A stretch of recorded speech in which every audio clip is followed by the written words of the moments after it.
Hi, vacation rental owner or manager. Let's talk about IKEA. Because if you own an STR, or honestly, if you've ever furnished a home, you've probably walked through an IKEA at some point thinking, okay, this could work. And sometimes you're right. But sometimes IKEA is where good intentions go to die.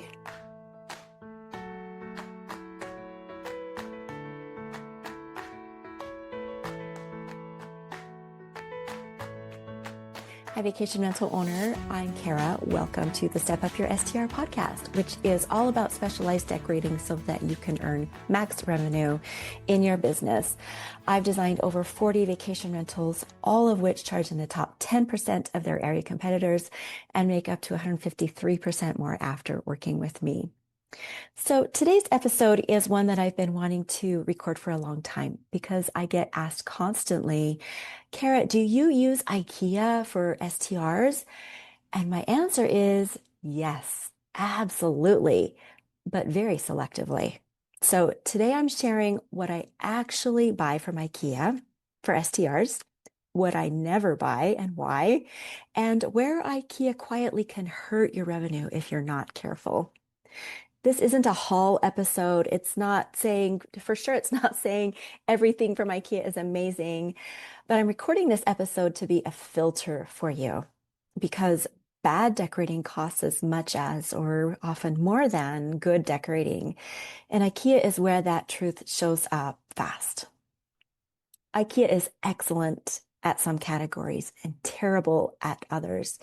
And most STR owners make the mistake of buying too much IKEA. They go in and think, oh, I can just furnish the whole place. That's a mistake.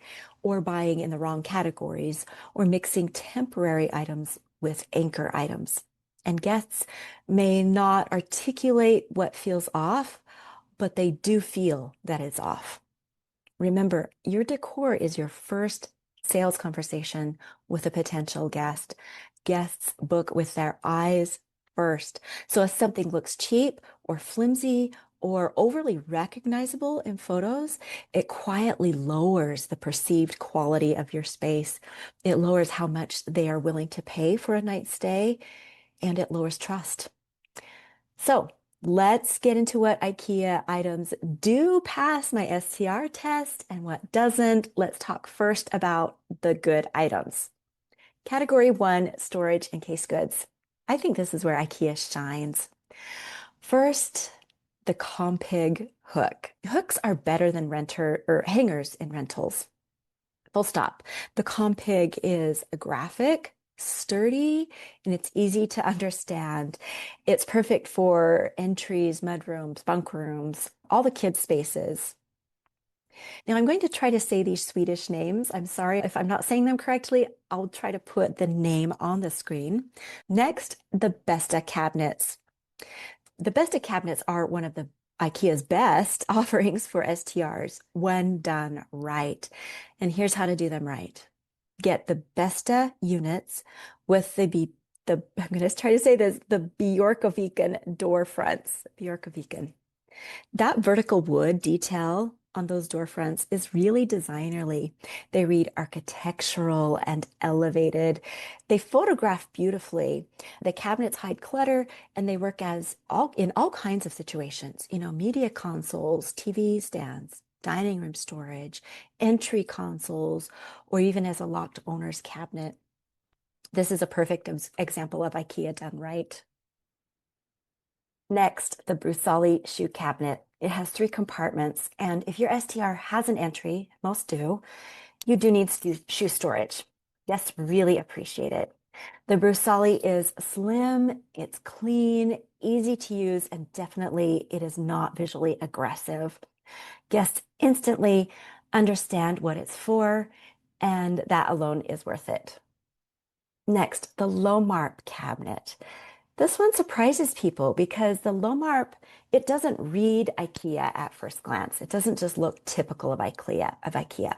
It leans more traditional and more furniture-like. I love it for dining rooms, especially small dining rooms, offices, and secondary living spaces. It adds an interesting color and weight without bulk. And that's hard to do at an IKEA price point. The next category is mirrors. If you want a fast upgrade with almost zero downside, think mirrors. Okay, from IKEA, I like the Hobbit full-length mirror. This is one of the best IKEA items ever made.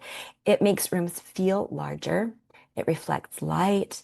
It feels generous and rich, and guests love it, especially if your STR is for those who go on ski trips or come there for weddings, if it's for a girls' weekend, or if people have longer stays.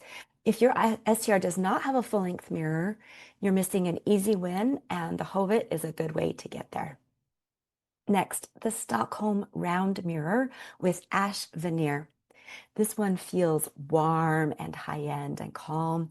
It's beautiful in entries, bedrooms. It's nice and big, so it looks good over consoles. And because of the ash veneer, it doesn't feel cold or builder grade. This is a yes. Next category is dining and kitchen essentials. This is a safe and smart IKEA bet. The Docksta table. It works because it has this beautiful sculptural pedestal base, which provides easier sitting, particularly in a small dining area. You can fit a lot of chairs around it. It's visually interesting, and it has a compact footprint, which is great for STR layouts. You know, when you have a nice open floor space, it makes the whole place feel open and spacious. I especially like the Docksta table for small dining rooms, breakfast nooks, and open floor plans where you don't want visual clutter. Next, the Decor pendant light. I'm kind of chuckling because I'm sure I'm not saying that correctly. It's kind of fun to try. Decor pendant light. So lighting matters more than most STR owners realize. The Decor is warm, it's wood veneered, and it's scaled well to go over a small dining table. It adds intention without feeling fussy, and it also doesn't feel fragile. Next category I like are rugs. I especially like the Scrifts Sprack rug. This is a good quiet rug. It grounds a space without overpowering it, and that's exactly what you want in an STR. It's especially nice in seating and gathering areas.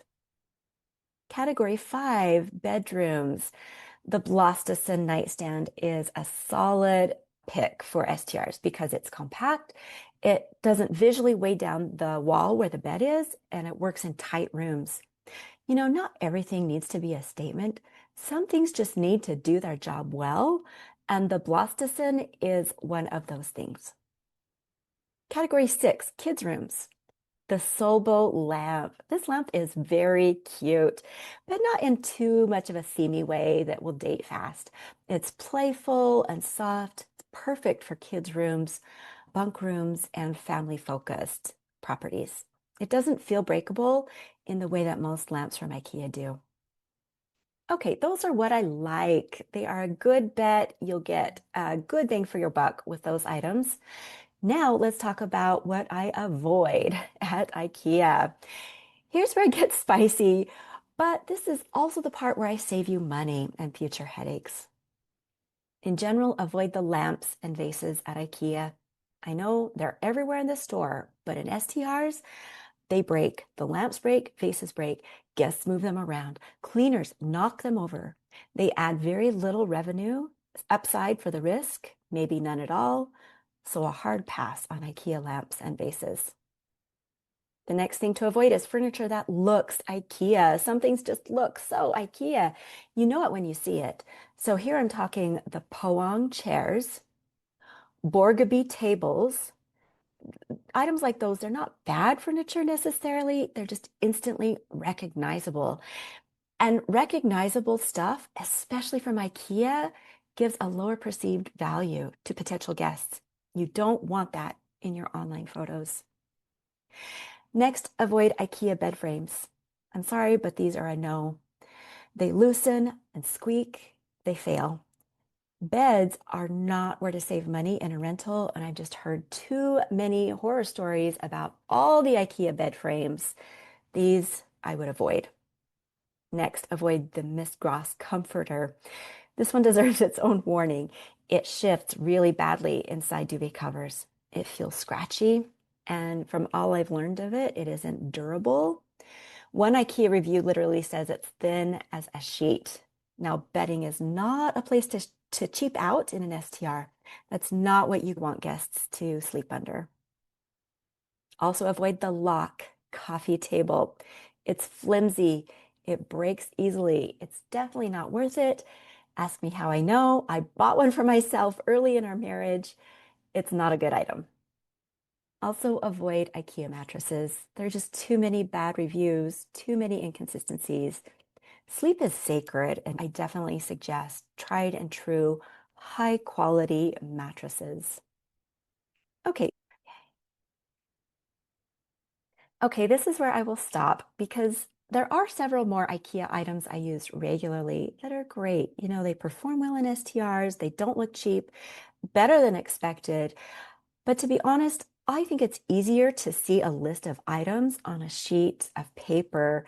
So I have made a downloadable PDF for you of about 20% of my IKEA approved items that I regularly buy. It's a really clean and categorized, printable. It's easy to shop from, and I include some of my reasoning on it, and you can grab that through the link in the show notes. Here's the takeaway. IKEA isn't the villain. Unfiltered IKEA shopping is. When you know which categories are safe, which ones hurt perception in your online photos, and where to invest elsewhere, you get better photos, better reviews, and higher revenue. And that's what this is all about. If you know someone who is furnishing a rental, maybe they're looking at IKEA as a place to shop, will you please pass this episode on to them? I really, really do want all STR owners to be successful. And hopefully the info in this episode will help with that. Thank you for listening. I look forward to talking again.